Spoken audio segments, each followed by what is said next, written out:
नमस्ते विद्यार्थियों, मैं Pawan Kumar, lecturer of mechanical engineering. आज आप लोग को स्ट्रेंथ ऑफ मटेरियल सब्जेक्ट में एसएफडी एंड बीएमडी चैप्टर पढ़ाने वाले हैं। एसएफडी का मतलब shear force diagram and BMD का मतलब बेंडिंग मोमेंट डायग्राम। तो सबसे पहले इस चैप्टर में हम लोग डिस्कस करेंगे कि बीम क्या होता है एंड बीम के कितने टाइप्स होते हैं और लोड के कितने टाइप्स होते हैं। स्टैटिकली डिटरमिनेट स्ट्रक्चर क्या होता है, shear force and bending moment क्या होता है, support reaction, shear force and bending moment का कैलकुलेशन कैसे करते हैं, और एसएफडी एंड बीएमडी का ड्राइंग कैसे बनाते हैं। एसएफडी एंड बीएमडी का मतलब shear force diagram and BMD का मतलब बेंडिंग मोमेंट डायग्राम।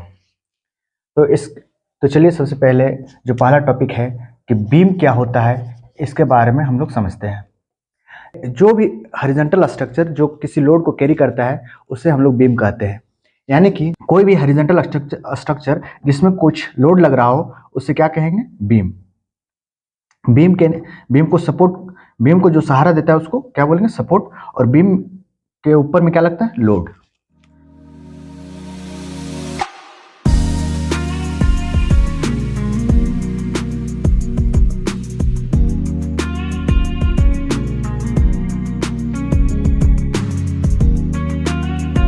बीम के कितने टाइप्स होते हैं अब हम लोग ये जानेंगे। तो टोटल यहाँ पर हम लोग 5 टाइप्स ऑफ बीम का चर्चा करने वाले हैं। Simply supported beam, cantilever beam, overhanging beam, continuous beam and fixed beam. Simply supported beam वैसा बीम जिसके दोनों एंड में सपोर्ट हो उसे हम सिंपली सपोर्टेड बीम कहते हैं। जैसे देखिए यहाँ पर ये बीम हो गया और बीम के जो ये पहला एंड है इसमें एक सपोर्ट है और दूसरा एंड में भी एक सपोर्ट है। तो जब दोनों एंड में दो सपोर्ट रहता है तब इसे सिंपली सपोर्टेड बीम कहते हैं। Simply supported beam, bridge,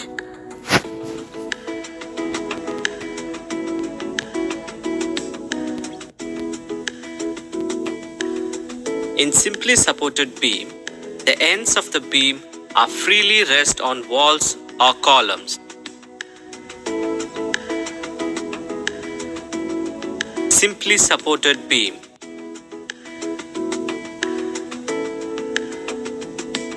Support.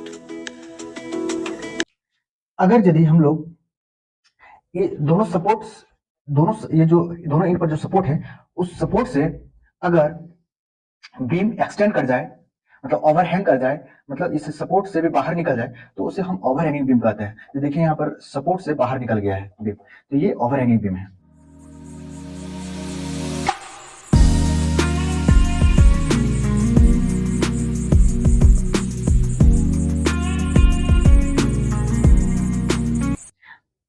अगर यदि इसमें हम लोग एक दो सपोर्ट्स के अलावा भी अगर बीच में हम लोग 2 से अधिक सपोर्ट दे देंगे, जैसे कि इसमें देखिए कंटिन्यूअस बीम में अगर दोनों एंड में तो सपोर्ट है ही, साथ में हम लोग बीच में भी और 2 सपोर्ट डाल दिए, तो यानी कि दो से अधिक जब सपोर्ट रहता है तब वैसे बीम को कंटिन्यूअस बीम कहते हैं। Continuous beam. A beam which is supported over more than 2 supports is called continuous beam.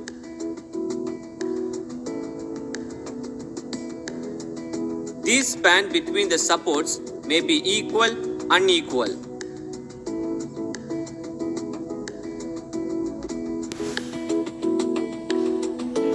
Examples are RCC beam, continued over more than 2 supports.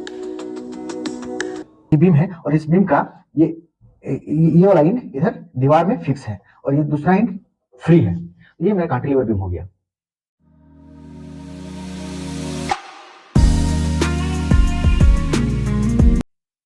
उसके बाद फिक्स्ड बीम। फिक्स्ड बीम क्या होता है, जब beam का दोनों एंड फिक्स होता है किसी दीवार में या किसी सपोर्ट पर रिजिडली फिक्स होता है तब उसे फिक्स्ड बीम कहते हैं।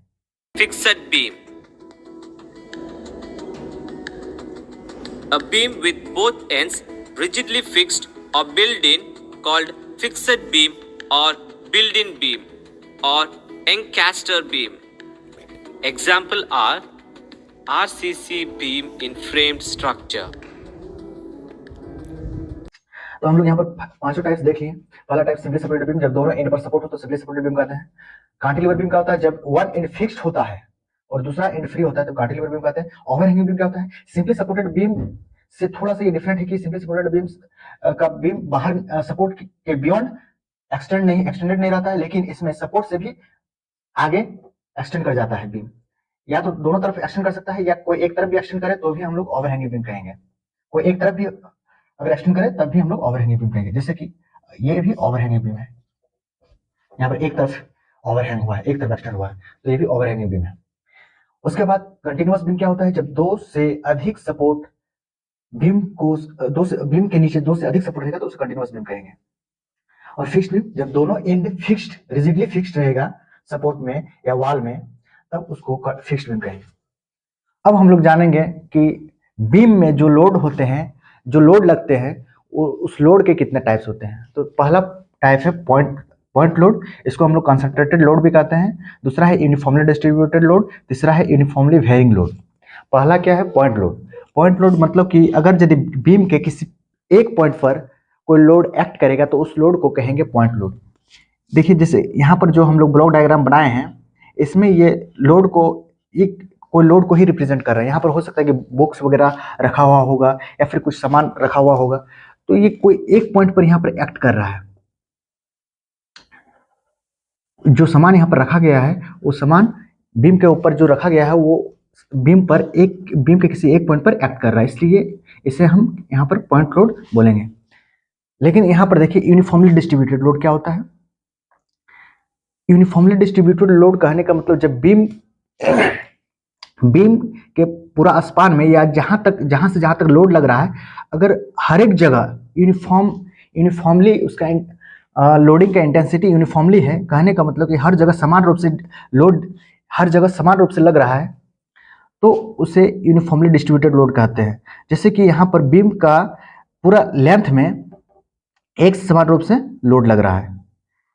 ये हम बीम को ये यूनिफॉर्मली डिस्ट्रीब्यूटेड लोड को इस तरीका से दिखाते हैं, ये दिखाने का तरीका है। हालांकि जैसे कि मान लेते हैं एक मिट्टी का ढेला है, और अगर यदि उसको हम बीम के ऊपर में रख देते हैं तो वो किसी एक पॉइंट पर एक्ट करेगा, तो वो पॉइंट लोड हो गया। लेकिन वही हम मिट्टी के ढेला को अगर फोड़ के पूरा लेंथ में स्प्रेड कर देंगे, डिस्ट्रीब्यूट कर देंगे, तो वो हर जगह हर पॉइंट पर एक समान लगेगा। तो तब उस वैसे लोडिंग को कहेंगे uniformly distributed load. Uniformly distributed load को हम ऐसे भी दिखाते हैं और ऐसे भी दिखाते हैं, ठीक है। ये इस तरह से भी दिखाते हैं और इस तरह से भी दिखाते हैं। उसके बाद तीसरा है यूनिफॉर्मली वेरिंग लोड। जब वही मिट्टी के ढेले को अगर फोड़ के हम लोग इस तरह से डिस्ट्रीब्यूट करेंगे बीम के ऊपर कि एक तरफ कम हो और दूसरा एंड के तरफ एक तरफ कम हो या जीरो हो, और धीरे धीरे उसका इंटेंसिटी या उसका अमाउंट, लोड का अमाउंट को धीरे धीरे बढ़ाते जाएंगे, दूसरी तरफ एक समान रूप से बढ़ाते जाएंगे, तो इसे कहेंगे यूनिफॉर्मली वेरिंग लोड। मतलब यहाँ पर कम लोड लग रहा है, धीरे धीरे बढ़ते जा रहा है, और यहाँ पर सबसे लास्ट में सबसे ज़्यादा लग रहा है, धीरे धीरे बढ़ रहा है ग्रेजुअली। इसको हम लोग ग्रेजुअली वेरिंग लोड भी कहते हैं या यूनिफॉर्मली वेरिंग लोड। मतलब एक समान रूप से बढ़ रहा है, यहाँ पर एक समान रूप से डिस्ट्रीब्यूटेड था, एक समान रूप से लोड लग रहा था, लेकिन यहाँ पर एक समान रूप से बढ़ रहा है लोड। इधर भी देखिए, यहाँ पर मान लेते हैं कि 2 न्यूटन लग रहा है, तो धीरे धीरे बढ़ते यहाँ पर 10 न्यूटन लग रहा है। यहाँ पर देखिए, यहाँ पर 0 न्यूटन है, यहाँ पर 10 न्यूटन सपोज कीजिए, तो यहाँ 0 से 10 न्यूटन तक बढ़ गया यहाँ इंटेंसिटी। यहाँ पर 2 न्यूटन से 10 न्यूटन तक बढ़ गया। यहाँ पर भी देखिए, ये भी 0 न्यूटन है, 0 न्यूटन से बढ़ते 10 न्यूटन हो गया, फिर इधर घटते 0 न्यूटन हो गया। तो ये चूंकि लोड हर पॉइंट पर वेरी कर रहा है, एक समान रूप से वेरी कर रहा है, यहाँ पर कंटिन्यूअसली चेंज हो रहा है लोड का इंटेंसिटी, इसलिए इसको कहते हैं uniformly varying load. Uniformly varying load 3 types का होता है, 3 टाइप्स का होता है। ये दोनों को ट्रीएंगुलर लोड कहेंगे, और इसको कहेंगे ट्रापेजोइडल लोड, ट्रिएंगुलर लोड और ट्रापेजोइडल लोड। क्योंकि ये ट्रापेजोइड का भांति दिख रहा है, क्योंकि ये दो ट्रापेजोइड में क्या होता है कि दो आमने सामने की भुजा पैरेलल होती है और 2 भुजा नॉन पैरेलल होती है। ये देखिए पैरेलल है, इसलिए ये ट्रापेजोइड के भांति दिख रहा है, इसलिए ये ट्रापेजोइडल लोड बोलेंगे इसको हम। और ये ट्रायंगल के भांति दिख रहा है, इसलिए ये दोनों को ट्रायंगुलर लोड बोलेंगे। इसके बाद हम लोग जानेंगे कि स्टैटिकली डिटरमिनेट स्ट्रक्चर क्या होता है। तो वैसा स्ट्रक्चर में बीम भी एक स्ट्रक्चर है, कॉलम भी एक स्ट्रक्चर है। बीम क्या करता है, बीम एक हॉरिजॉन्टल स्ट्रक्चर है जो लोड को कैरी करता है, और कॉलम एक वर्टिकल स्ट्रक्चर है जो लोड को कैरी करता है। तो हम लोग इस चैप्टर में अभी बीम के बारे में ही जानेंगे। तो वैसा स्ट्रक्चर या बीम जिसमें नेट हॉरिजॉन्टल फोर्स जीरो हो, नेट या समेशन ऑफ, समेशन भी बोल सकते हैं या टोटल भी बोल सकते हैं, टोटल वर्टिकल फोर्स जीरो हो, टोटल हॉरिजॉन्टल फोर्स जीरो हो, टोटल वर्टिकल फोर्स जीरो हो और टोटल मोमेंट भी जीरो हो। तो वैसे स्ट्रक्चर को हम लोग स्टैटिकली डिटरमिनेट स्ट्रक्चर कहते हैं। जब टोटल हॉरिजॉन्टल फोर्स जीरो हो, टोटल वर्टिकल फोर्स जीरो हो और total moment at any point zero हो, तो हम लोग वैसे स्ट्रक्चर को स्टैटिकली डिटरमिनेट स्ट्रक्चर कहते हैं। इसके बाद यानी कि ये तीनों कंडीशन अगर यदि जिस स्ट्रक्चर जो कोई भी स्ट्रक्चर ये तीनों इक्वेशन को सेटिस्फाई करेगा, वैसे स्ट्रक्चर को हम लोग स्टैटिकली डिटरमिनेट स्ट्रक्चर कहेंगे। ये तीनों अगर यदि इक्वेशन को फॉलो करेगा कोई स्ट्रक्चर, तो वो जनरली इक्विलिब्रियम कंडीशन में रहेगा। अब अगला पॉइंट है shear force then bending moment. Shear force क्या होता है? तो जैसे कि ये बीम है, इस बीम में मान लेते हैं कि पहला एंड ए है, दूसरा एंड बी है। इस बीम में दो लोड लग रहा है सी और डी पॉइंट पर। तो अगर यदि हम लोग सी और डी के बीच में यहाँ पर यहाँ पर एक सेक्शन लेंगे और इस सेक्शन पर हम अगर यदि कोई हमें पूछेगा कि यहाँ पर शियर फोर्स कितना लग रहा है, तो यहाँ पर शियर फोर्स को हम कैसे डिफाइन करेंगे? तो शियर फोर्स यहाँ पर हो जाएगा कि इस सेक्शन के लेफ्ट साइड में या राइट साइड में जितना भी फोर्स लग रहा है सारा का जोड़, या तो लेफ्ट साइड का सब फोर्स का जोड़ या तो राइट साइड के सभी फोर्स का जोड़ को हम लोग शियर फोर्स बोलेंगे। यानी कि shear force at any section is the total algebraic sum of all the forces either in left side or right side of the section। यानी कि शियर फोर्स क्या होता है? सेक्शन के लेफ्ट साइड में जितने भी फोर्स होते हैं उसका सबका एल्जेब्रिक सम, या राइट साइड में जितना भी फोर्स होता है उसका वो सब का एल्जेब्रिक सम को शियर फोर्स कहते हैं। यानी कि हम लोग इस पॉइंट का या इस सेक्शन का शियर फोर्स निकालेंगे तो या तो ये दोनों को जोड़ो या ये दोनों को जोड़ेंगे, दोनों का वैल्यू बराबर आएगा, तो ये शियर फोर्स कहलाएगा। बेंडिंग मोमेंट क्या होता है? तो बेंडिंग मोमेंट जस्ट सेम है शियर फोर्स के जैसा ही इसका डेफिनेशन है। बेंडिंग मोमेंट क्या होता है? Bending moment at any point. Shear force हम लोग सेक्शन पर निकालते हैं, बेंडिंग मोमेंट हम लोग किसी पॉइंट पर निकालते हैं। तो bending moment at any point is the summation of या algebraic sum of moment of all the forces either in left side और right side of the point. अगर यदि हम लोग इस पॉइंट पर बेंडिंग मोमेंट निकालना हो तो इसके लेफ्ट साइड में देखो कि कौन सा फोर्स है, या राइट साइड में देखो कौन सा फोर्स है, तो सबका मोमेंट का हम लोग जोड़ करेंगे। जितने भी फोर्स है इसके लेफ्ट साइड में इसका मोमेंट लेंगे और मोमेंट का जोड़ करेंगे। इधर तो एक ही फोर्स है तो ये अकेले इस फोर्स का मोमेंट को हम लोग यहाँ का बेंडिंग मोमेंट बोलेंगे। या फिर अगर यदि हम लोग इधर से निकालना चाहेंगे राइट साइड में देखेंगे तो राइट साइड में दो फोर्स है, इस पॉइंट के राइट साइड में दो फोर्स है, तो दोनों फोर्स के मोमेंट का हम लोग जोड़ करेंगे तो यहाँ का बेंडिंग मोमेंट निकलेगा। इधर के फोर्स का मोमेंट निकालो या इधर सभी का फोर्स का मोमेंट का जोड़ निकालो, दोनों बराबर हुआ।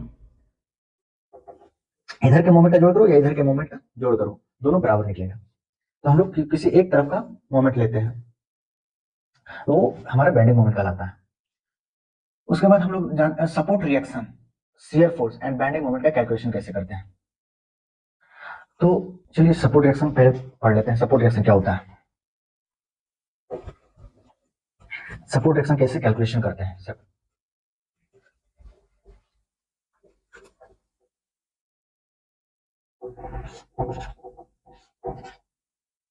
जैसे कि मान लेते हैं ये बीम है, बीम में 8 किलो न्यूटन का फोर्स लग रहा है और इस बीम का स्पान लेंथ, यानी कि स्पान लेंथ मतलब दोनों एंड के बीच का लेंथ कितना है? 6 मीटर।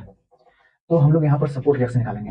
ये इस एंड का नाम ए है, ये बी है, यहाँ पर सी है। यहाँ पर सपोर्ट रिएक्शन कैसे निकालेंगे? तो सपोर्ट रिएक्शन निकालने के लिए सबसे पहले हम लोग ये जो कंडीशन ऑफ इक्विलिब्रियम है या इक्वेशन ऑफ इक्विलिब्रियम है, ये इक्वेशन ऑफ इक्विलिब्रियम की मदद से हम लोग यहाँ पर सपोर्ट रिएक्शन का वैल्यू फाइंड करते हैं। इस सपोर्ट रिएक्शन मान लेते हैं ए पॉइंट का सपोर्ट रिएक्शन आर ए है और ये बी पॉइंट का सपोर्ट रिएक्शन आर बी है।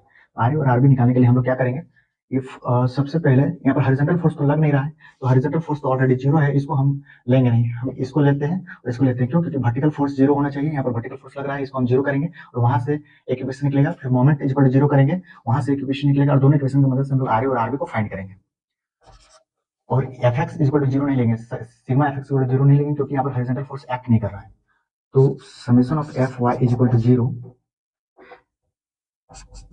तो यहाँ पर एफ वाई मतलब वर्टिकल फोर्स कौन कौन है, मान लेते हैं। अगर यदि अपवर्ड फोर्स को प्लस, अगर अपवर्ड फोर्स का साइन प्लस लेंगे तो डाउनवर्ड फोर्स का साइन माइनस लेना होगा, यानी कि plus R A plus R B minus 8 is equal to zero. यहाँ से इक्वेशन निकल गया R A plus R B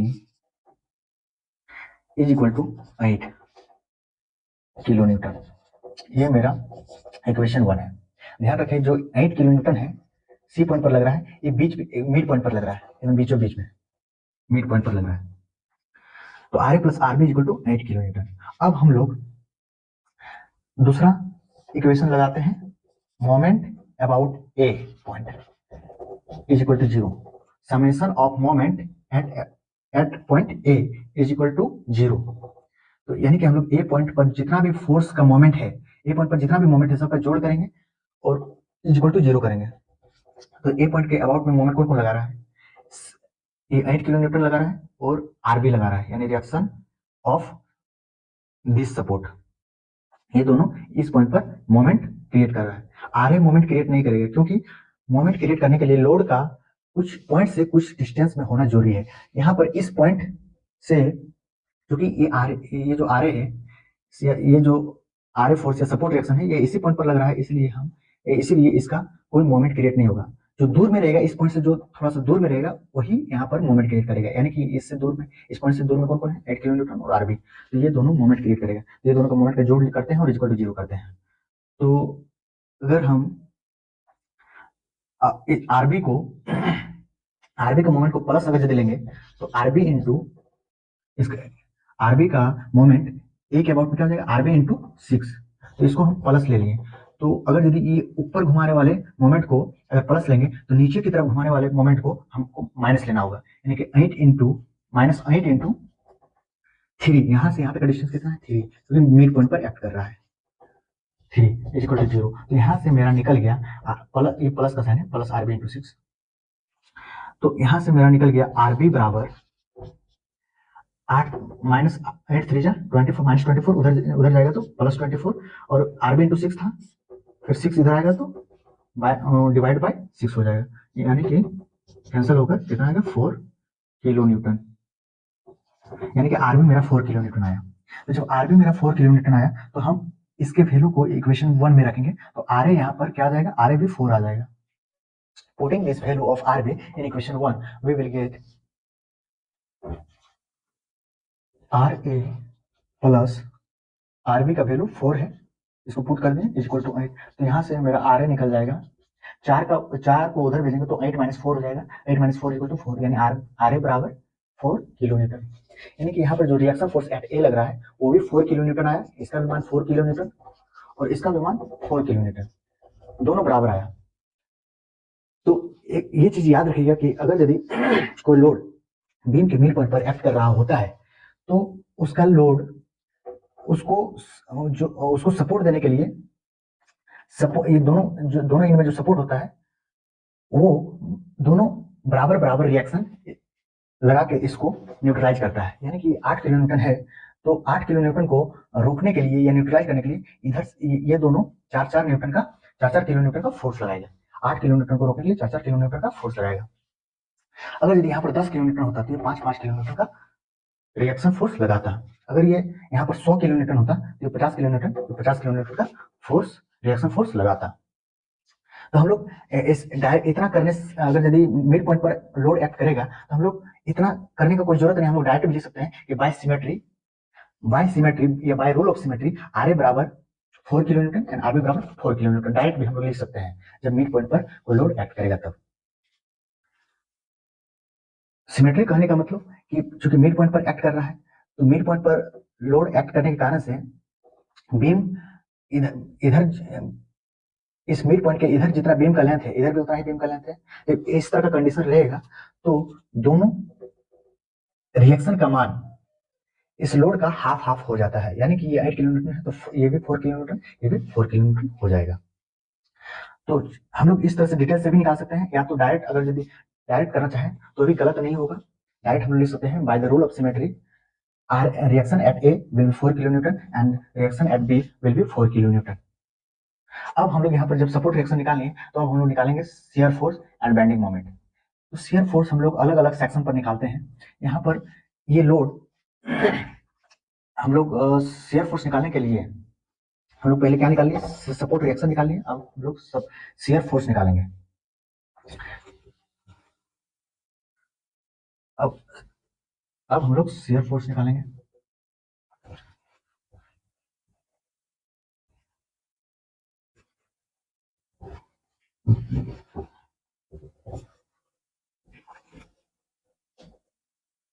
तो शियर फोर्स, सपोर्ट रिएक्शन तो आया था 4 और 4।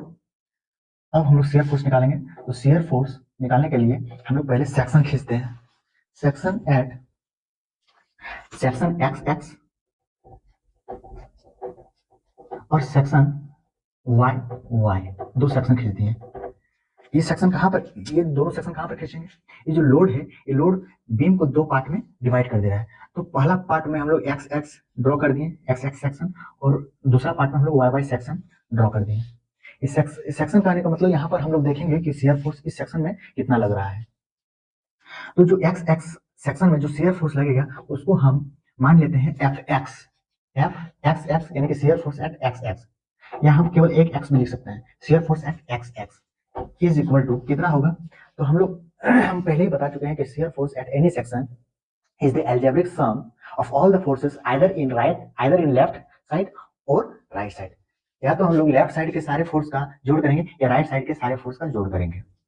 तो हम लोग हमें यहाँ पर सुविधा क्या होगा, लेफ्ट साइड में, क्योंकि लेफ्ट साइड में कम फोर्स है, एक फोर्स है केवल। तो यहाँ पर एफ एक्स बराबर कितना हो जाएगा, यानी शियर फोर्स एट यहाँ पर कितना होगा।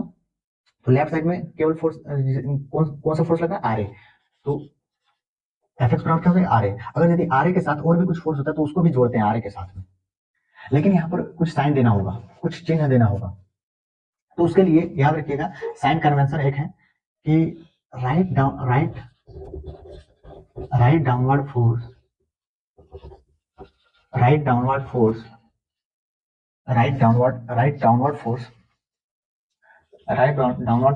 is taken as positive and left upward force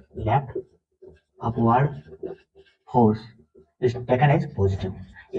right, अगर यदि सेक्शन के राइट साइड का फोर्स ले रहे हैं और वो डाउनवर्ड डायरेक्शन में फोर्स लग रहा है, राइट साइड में डाउनवर्ड फोर्स लग रहा है तो पॉजिटिव लेंगे, और लेफ्ट साइड में अपवर्ड की तरफ लग रहा है तो उसको भी पॉजिटिव लेंगे, और जस्ट इसका उल्टा को नेगेटिव लेंगे, यानी कि राइट अपवर्ड को नेगेटिव लेंगे और लेफ्ट साइड में लगने वाले डाउनवर्ड फोर्स को भी नेगेटिव लेंगे, जस्ट इसके उल्टा को नेगेटिव लेंगे और ये दोनों को पॉजिटिव लेंगे। यानी कि हम लोग यहाँ पर लेफ्ट अपवर्ड क्या लेंगे, पॉजिटिव। तो इस सेक्शन के लेफ्ट साइड में लगने वाला जो अपवर्ड फोर्स है आर ए, इसका साइन क्या हो जाएगा, प्लस। यानी कि शियर फोर्स एट एक्स बराबर एट एफ एक्स बराबर कितना हो गया, प्लस आर ए। तो आर ए का वैल्यू बैठा दो, प्लस आर ए का वैल्यू 4, यानी कि एफ एक्स बराबर कितना आएगा, प्लस 4 किलो न्यूटन। अगर यदि हम लोग इस सेक्शन के लेफ्ट साइड में ना देखकर राइट साइड में जितने भी फोर्सेस सबका जोड़ करेंगे तब भी 4 किलो न्यूटन ही आएगा। ठीक है, तो ये हम लोग चाहे तो हम लोग देख सकते हैं, इधर भी राइट साइड में भी सारे फोर्स को जोड़ करके देख लेते हैं कितना आता है, तो वो उतना ही आएगा। हम लोग कोई एक तरफ का निकालेंगे, या तो लेफ्ट का फोर्स देखेंगे या तो राइट साइड के सब फोर्स का जोड़ करके देखेंगे। तो राइट साइड में कौन कौन सा फोर्स है, 8 है और आर बी बराबर 4 है, 8 और 4 है। तो 8 इस सेक्शन के राइट साइड में पड़ रहा है तो राइट डाउनवर्ड को क्या लेते हैं, पॉजिटिव, यानी प्लस 8 लेंगे, और ये राइट में है लेकिन अपवर्ड है तो इसको माइनस में लेंगे, यानी plus 8 minus 4, plus 8 minus 4 is equal to कितना हो जाएगा, प्लस 4 किलो न्यूटन, यानी कि उतना ही आया। यानी कि लेफ्ट साइड के सारे फोर्स का जोड़ करो या राइट साइड के सारे फोर्स का जोड़ करो, साइन कन्वेंशन के साथ करना है। ठीक है, साइन लेके करना है, जो यानी कि ये साइन का हम लोग ये स्टैंडर्ड साइन है, इसी साइन का यूज करेंगे। अगर यदि राइट डाउनवर्ड फोर्स है तो पॉजिटिव लेंगे और लेफ्ट अपवर्ड फोर्स है तो पॉजिटिव लेंगे, और उसका उल्टा अगर यदि कोई फोर्स है तो उसको नेगेटिव लेंगे। तो एफ एक्स लेफ्ट साइड में देखें, looking towards left side, looking towards left, and ये भी निकालें लुकिंग टुवर्ड्स राइट। तो हम लोग किसी एक तरफ का फोर्स निकालेंगे, दोनों तरफ निकालने की कोई जरूरत नहीं, सेम आएगा वैल्यू, इसलिए हम लोग या तो लेफ्ट में निकालेंगे या तो राइट में निकालेंगे। ठीक है, हम लोग शेयर फोर्स एट एक्स निकाल चुके हैं, कितना आया 4 किलोमीटर। अब हम लोग शेयर फोर्स एट वाई निकालेंगे, शेयर फोर्स एट वाई या shear force at Y Y section. तो इसका या तो राइट में देखो या तो लेफ्ट में देखो, तो राइट में एक फोर्स है और लेफ्ट में 2 फोर्स है, तो यहाँ पर दोनों फोर्स का जोड़ करना होगा। राइट में तो एक ही फोर्स है तो जोड़ करने की कोई जरूरत नहीं, तो राइट में देखेंगे, लेफ्ट में भी देख सकते हो। तो पहले हम लोग राइट का देख लेते हैं कितना राइट में कौन सा फोर्स है, आरबी बराबर 4 है। तो चूंकि इस सेक्शन के ये राइट में पड़ रहा है और ये राइट में पड़ रहा है और अपवर्ड है, तो राइट डाउनवर्ड को पॉजिटिव लेते हैं लेकिन राइट अपवर्ड को नेगेटिव लेंगे, यानी कि एफ आई बराबर कितना आएगा माइनस आरबी यानी कि -4 किलोमीटर। अगर हम चाहें तो ये तो हम राइट तरफ का फोर्स को लिए हैं, और लेफ्ट तरफ के भी फोर्स को लेंगे और जितना भी फोर्स है सबका जोड़ करेंगे तब भी -4 ही आएगा। तो देख लो एफ वाई बराबर लेफ्ट अपवर्ड को पॉजिटिव लेंगे और लेफ्ट डाउनवर्ड को नेगेटिव लेंगे, क्योंकि हम लोग देखो यहाँ पर लिख चुके हैं लेफ्ट अपवर्ड को पॉजिटिव लेंगे और लेफ्ट डाउनवर्ड को नेगेटिव लेंगे। तो यानी कि इसको +4 और इसको -8, +4 -8 कितना आएगा -4 किलोमीटर, उतना ही आया। यानी कि या तो राइट साइड का फोर्स लो तब भी उतना ही वैल्यू आएगा शेयर फोर्स का, और अगर यदि लेफ्ट साइड का फोर्स का जोड़ करेंगे तब भी उतना ही आएगा वैल्यू। तो हम किसी कोई एक साइड वाला करेंगे, तो ये हम लोग किधर का देखे थे, राइट साइड का देखे थे, लुकिंग टुवर्ड्स राइट।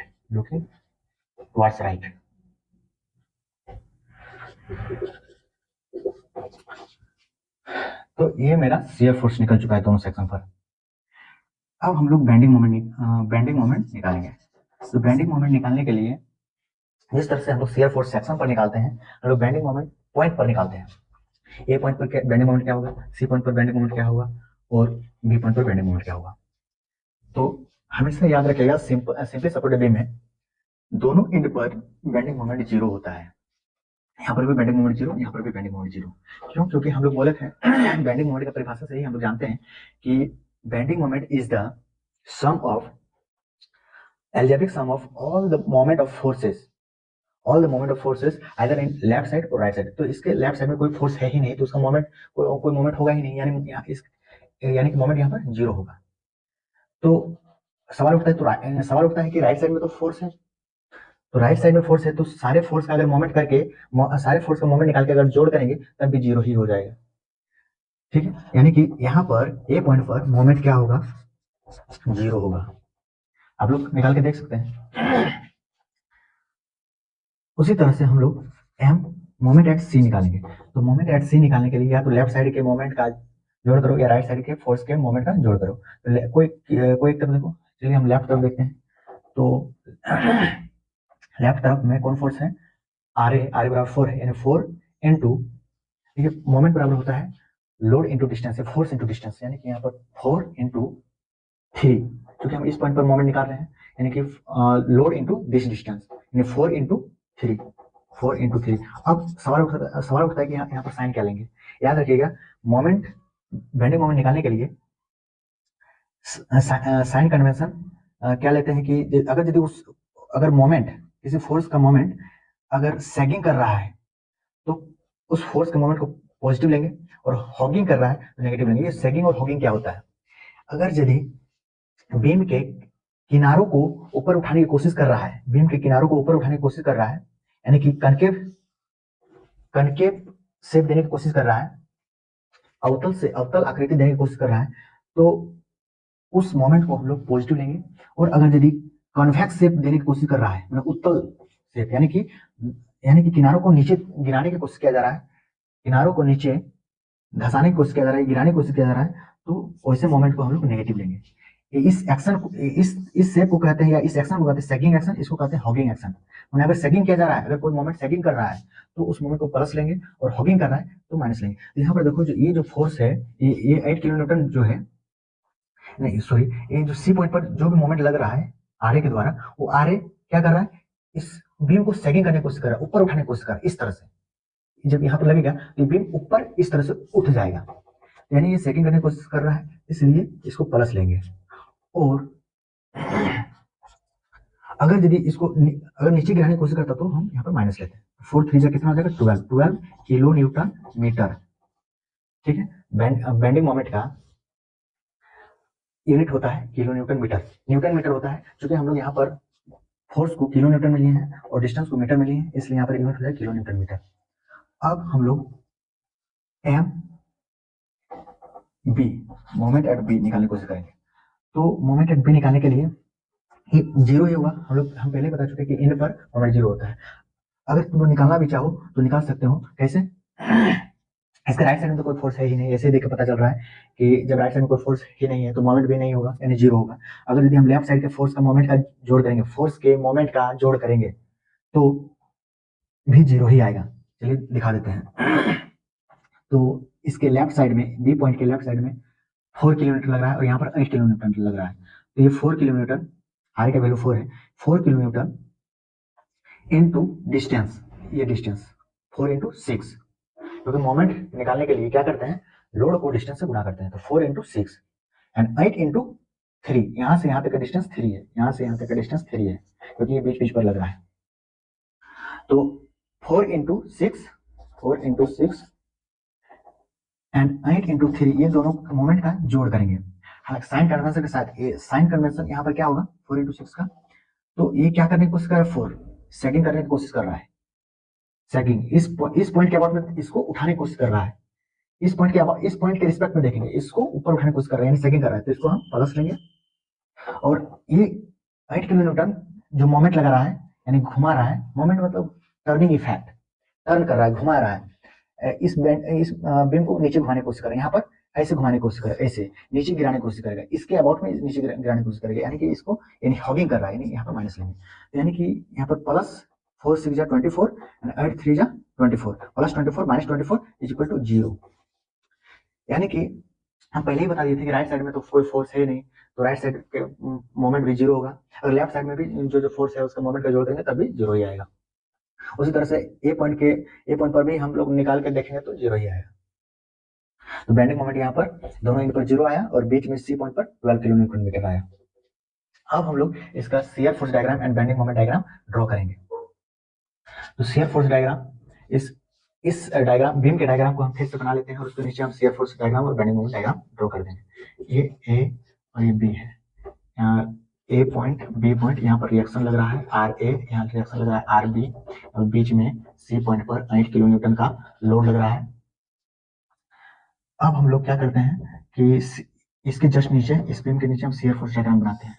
एक हॉरिजॉन्टल लाइन खींचेंगे, तो यहाँ पर एक्स एक्स सेक्शन था, ये एक्स एक्स सेक्शन जो है ना पूरा ए से लेकर सी के बीच में कहीं पर भी हो सकता है एक्स एक्स सेक्शन। हम यहाँ पर लिए थे, यहाँ पर भी हो सकता है, यहाँ पर भी हो सकता है, यहाँ पर भी हो सकता है, कहीं पर भी हो सकता है। तो हम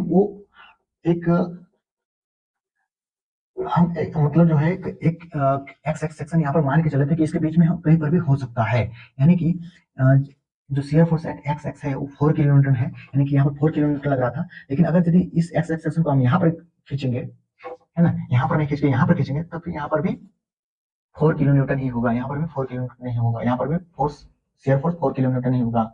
इस पॉइंट से इस पॉइंट के बीच का जो क्षेत्र है वो एक्स एक्स सेक्शन का ही है।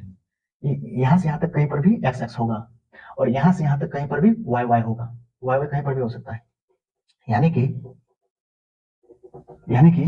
ए से लेकर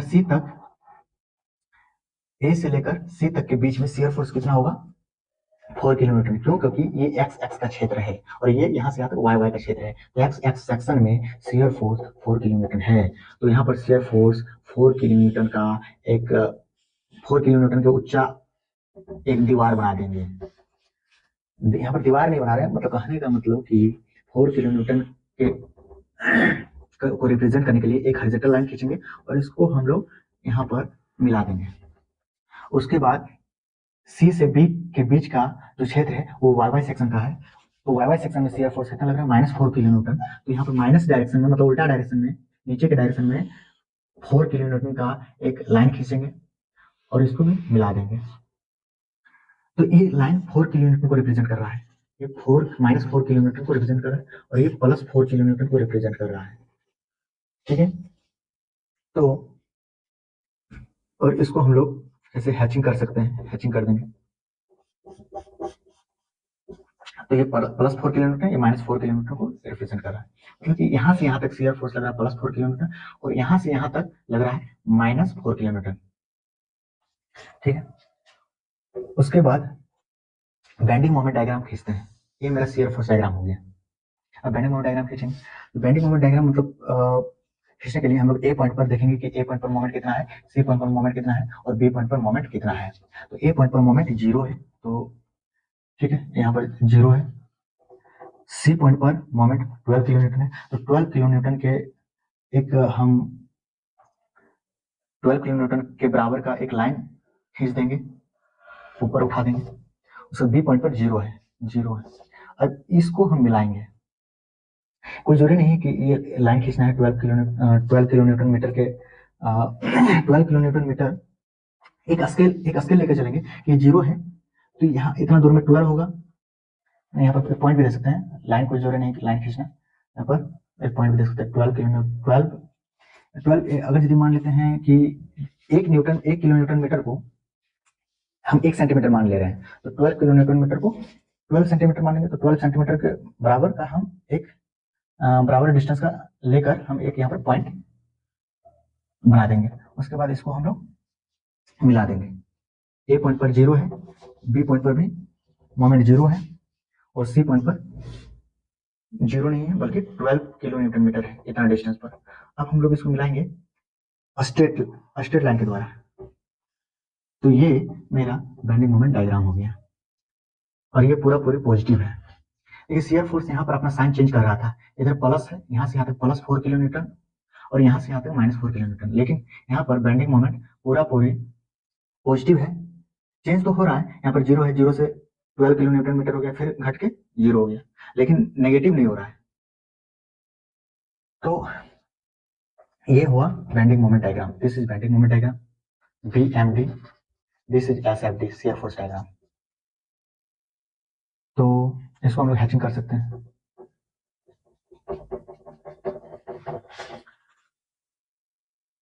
तो ये हो गया शियर फोर्स डायग्राम और ये बेंडिंग मोमेंट डायग्राम। एक चीज याद रखिएगा कि जहां पर शियर फोर्स अपना साइन को चेंज कर रहा है, इधर देखिए इस पॉइंट के इधर प्लस और इस पॉइंट के इधर माइनस में है शियर फोर्स। इस पॉइंट के इधर में +4 किलो न्यूटन मीटर, इधर -4 किलो न्यूटन मीटर है, सॉरी +4 किलो न्यूटन और -4 किलो न्यूटन। तो इस पॉइंट पर चूंकि साइन चेंज कर रहा है शियर फोर्स, तो इस पॉइंट पर बेंडिंग मोमेंट मैक्सिमम होगा। जहां पर शियर फोर्स अपना साइन को चेंज करता है वहां पर बेंडिंग मोमेंट मैक्सिमम होता है, ये याद रखिएगा। क्योंकि हम लोग जानते हैं एक रिलेशन होता है जो हम लोग नेक्स्ट क्लास में हम लोग पढ़ेंगे कि शियर फोर्स, बेंडिंग मोमेंट और इंटेंसिटी ऑफ लोडिंग के बीच में क्या रिलेशन होता है। तो आज हम लोग यहीं पर समाप्त करते हैं। तो हम लोग इस क्लास में क्या क्या सीखें कि बीम क्या होता है, types of beam and load, types of load कितने प्रकार के होते हैं, उसके बाद स्टैटिकली डिटरमिनेट स्ट्रक्चर क्या होता है, फिर हम लोग देखें कि calculation of support tension, shear force and bending moment, ये सब का कैलकुलेशन कैसे करते हैं। उसके बाद हम लोग देखें SFD एंड BMD कैसे ड्रॉ करते हैं। तो आज के लिए इतना ही। अगर यदि आप लोग को हमारा क्लास अगर अच्छा लगा तो लाइक शेयर सब्सक्राइब जरूर कीजिएगा। धन्यवाद।